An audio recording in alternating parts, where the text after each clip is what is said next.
Bonjour à tous et bonjour à toutes. Alors je ne vais pas faire un méchant jeu de mots, mais aujourd'hui je vais vous parler de mauvais jour. Mais je ne vais pas vous souhaiter bien sûr un mauvais jour, mais c'est une expression qu'on retrouve sous la plume de d'Amos, le prophète que nous lisons aujourd'hui. Amos 5, verset 13. Voilà pourquoi, en des temps comme ceux-ci, le sage se tait, car ces temps sont mauvais. Depuis Amos, en fait, jusque Paul, en passant par Michée, un même constat. Les jours sont mauvais. Nous trouvons en effet ces mots d'Amos en Michée, chapitre 2, verset 3, donc un prophète presque contemporain d'Amos, mais un peu plus tardif. Et surtout, nous retrouvons ces mots dans l'épître aux Éphésiens, chapitre 5, versets 15 à 17. Faites donc bien attention à la façon dont vous vous conduisez. Ne vous comportez pas comme des fous, mais comme des sages. Rachetez le temps, car les jours sont mauvais. C'est pourquoi ne soyez pas stupides, mais comprenez quelle est la volonté du Seigneur.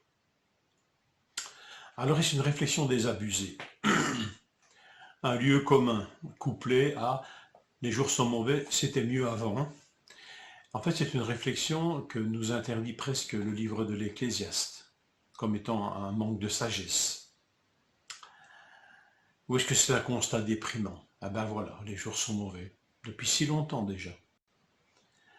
En fait, ici, ce n'est pas en fait une réalité déprimante, mais un peu de lucidité. C'est prendre conscience de ce que Dieu ressent, de ce que Dieu voit. Et si Amos dit qu'en des temps comme ceux-là, en ces jours mauvais, le sage se tait, souligner que ce n'est pas un silence complice, ce n'est pas un silence de lâcheté. Amos, quand vous lisez ce livre, est un homme courageux. Le Seigneur l'a doué de courage. Et lui ne se tait pas d'ailleurs. Mais c'est un silence de sagesse, une sagesse biblique, qui n'est pas simplement se morfondre et réfléchir et devenir pratiquement un homme retiré de ce monde et haïssant le genre humain. C'est pas du tout ça. C'est un silence qui est nourri de réflexion, un silence de sagesse. En fait, si les jours sont mauvais, il faut y regarder vraiment et être lucide pour le dire. Ça, c'est ce que Dieu voit, parce qu'en fait, la justice est bafouée, parce que le droit est foulé aux pieds. Mais pour les hommes d'Israël, pour les contemporains d'Amos, les jours sont très bons. L'économie dans le royaume du Nord n'a jamais été aussi florissante. Un règne d'un roi n'a jamais été aussi long et aussi stable. Les sites religieux sont bien fréquentés. On attend le jour de l'Éternel avec impatience. Et on offre à Dieu sacrifice et musique. Tout roule. Si vous lisez ce chapitre 5, pour tout le monde, les jours sont très bons.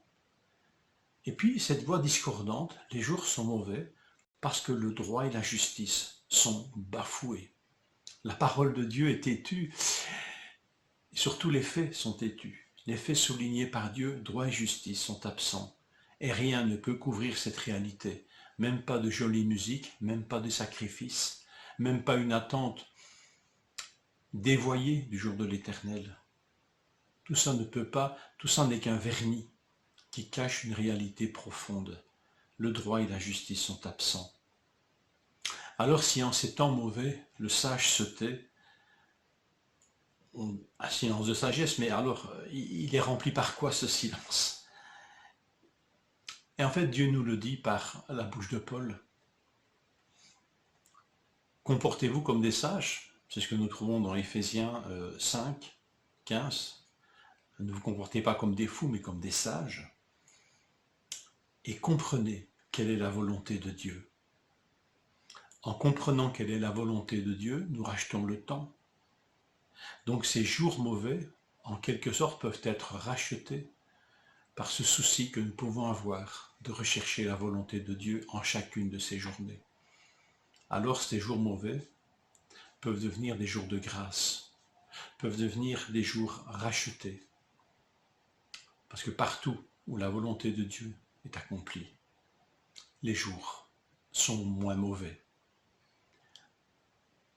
Que le Seigneur nous conduise dans cette réflexion.